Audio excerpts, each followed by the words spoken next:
வரப்போகிற தீபாவளிக்கு பாரம்பரிய பலகாரத்தோட இந்த மாதிரி பேக்கரி ஸ்டைல் ஸ்வீட்டையும் செஞ்சு பாருங்கள். அதுவும் ஒரு கப் அரிசி இருந்தால் போதும், தட்டு நிறைய ஸ்வீட் பண்ணலாம். Welcome to AVT kitchen. இந்த ரெசிபி செய்கிறதுக்காக ஒரு கப் அளவு பச்சரிசி எடுத்திருக்கேன். இது ரேஷன் பச்சரிசி தான். தூசு துரும்பு நெல் ஏதாவது இருந்தால் க்ளீன் பண்ணிவிட்டு இதை அப்படியே கடாயில் சேர்த்து பொறுமையாக ட்ரை ரோஸ்ட் பண்ணலாம். Low to medium flame maintain பண்ணுங்கள். அரிசி நல்லா பொரிஞ்சு பிரைட் ஒயிட் கலரில் வரும். இதுதான் பர்ஃபெக்ட் கண்டிஷன். இப்போ அடுப்பை ஆஃப் பண்ணிவிட்டு இந்த அரிசியை கம்ப்ளீட்டாக ஆற வச்சிடலாம். ஆற வச்சதுக்கப்புறமா மிக்ஸி ஜாரில் போட்டு ஃபைன் பவுடராக அரைச்சி எடுத்து முடிஞ்சால் சலிச்சு வச்சுக்கோங்க. நமக்கு எந்த அளவுக்கு ஃபைனாக இருக்கோ அந்த அளவுக்கு ஸ்வீட் ரொம்ப நல்லாயிருக்கும். அப்படியே பேக்கரியில் கிடைக்கிற மாதிரியே இருக்கும். இதே மாதிரி அரைச்சி எடுத்தாச்சு. அப்படியே சலிச்சு வச்சிடலாம். இப்போது கடாயில் அரிசி அளந்த அதே கப்பில் 2 கப் அளவு திக்கான பால் எடுத்துக்கோங்க. ஸ்வீட்டை பொறுத்த வகையில் எந்த அளவுக்கு ஈரப்பதம் கம்மியாக இருக்கோ அந்தளவுக்கு ஸ்வீட் ரொம்ப நல்லாயிருக்கும். ஸ்டோரேஜ் கெப்பாசிட்டியும் அதிகமாக வரும். அதே கப்பில் 1 கப் அளவு சுகர் சேர்த்துக்கலாம். அடுப்பை லோ ஃப்ளேம் மெயின்டைன் பண்ணுங்கள். 1/2 கப் அளவு பால் பவுடர், இது கூடவே 2 டேபிள் ஸ்பூன் அளவுக்கு நெய் விட்டுக்கலாம். இப்போது லோ ஃப்ளேமில் அடுப்பு இருக்கும் போதே பொறுமையாக இதே மாதிரி மிக்ஸ் பண்ணுங்கள். உங்ககிட்ட விஸ்க் இருந்தால் அதை கூட யூஸ் பண்ணலாம். இன்னும் கொஞ்சம் ஈஸியாக இருக்கும் மிக்ஸ் பண்ணுறதுக்கு. நேரம் ஆக ஹீட்டில் நல்லா மெல்ட் ஆகி இதே மாதிரி உங்களுக்கு பர்ஃபெக்டாக மிக்ஸ் ஆகி கிடைக்கும். கொஞ்ச நேரத்திலேயே இதே மாதிரி பால் நுர பொங்கி வரும். இந்த சமயத்தில் இந்த மாதிரி ஃப்ளாட்டான கரண்டி யூஸ் பண்ணுங்கள். அரைச்சி வச்ச பச்சரிசி மாவை கொஞ்சம் கொஞ்சமாக ஆட் பண்ணி ப்ராப்பராக மிக்ஸ் பண்ணுங்கள். முடிஞ்ச அளவுக்கு இதே மாதிரி கொஞ்சம் அழுத்தம் கொடுத்து மிக்ஸ் பண்ணிங்கன்னா கட்டிகள் எதுவும் இல்லாமல் ப்ராப்பராக மிக்ஸ் ஆகி கிடைக்கும். ஓரளவுக்கு திக்காயிடுச்சு. இப்போ அடுப்பை ஆஃப் பண்ணிவிட்டு இதே மாதிரி ஸ்மாஷர் யூஸ் பண்ணி பொறுமையாக ஸ்மாஷ் பண்ணுங்கள். பேனில் எந்த ஒரு கிராக்கும் விழுந்துடக்கூடாது. அதனால் பொறுமையாக ஸ்மாஷ் பண்ணால் போதும்.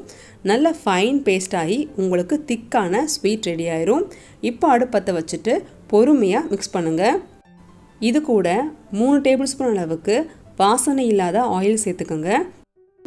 இப்போ நீங்கள் low to medium flame maintain பண்ணி இதே மாதிரி மிக்ஸ் பண்ணிங்கன்னா நல்லா சுருண்டு வரும். எந்த அளவுக்கு மாய்ச்சர் இல்லையோ அந்த அளவுக்கு ஸ்வீட் பார்க்குறதுக்கும் சாப்பிட்றதுக்கும் ரொம்ப நல்லாயிருக்கும். இப்போது இந்த ஸ்வீட் மிக்ஸை 60+40% பிரிச்சுக்கலாம். அப்படி இல்லைனா ஓரளவுக்கு 3/4 பாகம் 1/4 பாகமாக பிரிச்சுட்டு இந்த 3/4 பாகம் ஒயிட் ஸ்வீட்டை இதே மாதிரி கீ அப்ளை பண்ண டின்னில் செட் பண்ணிக்கலாம். டின் இல்லைனா சாதாரண பிளேட்டில் கூட நீங்கள் அழகாக இதே மாதிரி செட் பண்ணிக்கலாம். திக்னஸ் நம்மளுடைய விருப்பம்தான். இதை முடிஞ்ச அளவுக்கு வேகமாக பண்ணணும். இந்த சூடு ஆறுறதுக்குள்ளே அடுத்த ஒரு லேயரை ரெடி பண்ணணும். இதே மாதிரி காய்ச்சி ஆற வச்ச 1/4 கப் பால் கூட 4 டீஸ்பூன் அளவுக்கு கொக்கோ பவுடர் ஆட் பண்ணிக்கோங்க. இதை முடிஞ்ச அளவுக்கு ப்ராப்பராக மிக்ஸ் பண்ணிக்கலாம். அடுப்பத்தை வச்சுட்டு மீதம் இருக்கிற இந்த ஒயிட் ஸ்வீட் கூட 1 டீஸ்பூன் மட்டும் சுகர் சேர்த்துக்கலாம். மிக்ஸ் பண்ண கொக்கோ பவுடர் மிக்ஸையும் உள்ளே ஆட் பண்ணிவிட்டு ஒரு 1/2 டீஸ்பூன் மட்டும் கீ ஆட் பண்ணிக்கோங்க. இப்போது லோ டு மீடியம் ஃப்ளேமில் இதை ப்ராப்பராக மிக்ஸ் பண்ணால் நல்ல செட் ஆகி வரும். முடிஞ்ச அளவுக்கு செகண்ட் லேயரை கொஞ்சம் குயிக்காக பண்ணுங்கள். அப்போ தான் நமக்கு ஃபஸ்ட் லேயரோட இது ப்ராப்பராக செட் ஆகும். பாருங்கள், கடாயில் ஒட்டாமல் அழகாக சுருண்டு வருது. இதை இப்போது ஃபஸ்ட் லேயருக்கு மேலே செட் பண்ணிடலாம். பேக்கரியில் கிடைக்கிற ஸ்வீட் மைதாவில் பண்ணுவாங்க. நம்ம இன்றைக்கி அரிசி மாவு யூஸ் பண்ணியிருக்கோம். அதுவும் ஒரே 1 கப் பச்சரிசி யூஸ் பண்ணியிருக்கோம். இது ரொம்பவே ஈஸியான ரெசிபியும் கூட. பட் டேஸ்ட் ரொம்ப அட்டகாசமாக இருக்கும். மறக்காமல் ட்ரை பண்ணி பாருங்கள். செட் பண்ண இந்த ஸ்வீட் மேலே நட்ஸை கட் பண்ணி இதே மாதிரி தூவி லைட்டாக ப்ரெஸ் பண்ணிக்கோங்க. இந்த ஸ்வீட்டை கம்ப்ளீட்டாக கூல்டவுன் ஆக விடணும். கிட்டத்தட்ட 1 ஹவர்லேருந்து 2 ஹவர்ஸ்க்குள்ளேயே நல்லாவே கூல்டவுன் ஆகிடும். அதுக்கப்புறமா இதை பீஸ் போட்டுக்கலாம். அவ்வளோதான். இது இப்போது கம்ப்ளீட்டாக கூல் ஆகிடுச்சு. நமக்கு பிடிச்சமான ஷேப்ஸில் கட் பண்ணிக்கலாம். நான் இன்றைக்கி பேக்கரியில் கிடைக்கிற மாதிரியே ஸ்கொயர் ஷேப்பில் கட் பண்ணி எடுத்திருக்கேன். நான் ஏற்கனவே சொன்ன மாதிரி எந்த அளவுக்கு முடியுமோ அந்த அளவுக்கு ஈரப்பதத்தை எல்லாமே நம்ம ப்ராப்பராக குக் பண்ணி எடுத்துட்டோம் அப்படின்னா இதை 2-3 நாள் கூட ஸ்டோர் பண்ணி வைக்கலாம். அவ்வளோதான். 1 கப் அரிசி யூஸ் பண்ணி இந்த ஸ்வீட்டை வரக்கூடிய தீபாவளிக்கு கண்டிப்பாக ட்ரை பண்ணி பாருங்கள். இந்த ரெசிபி உங்களுக்கு பிடிச்சிருக்கா?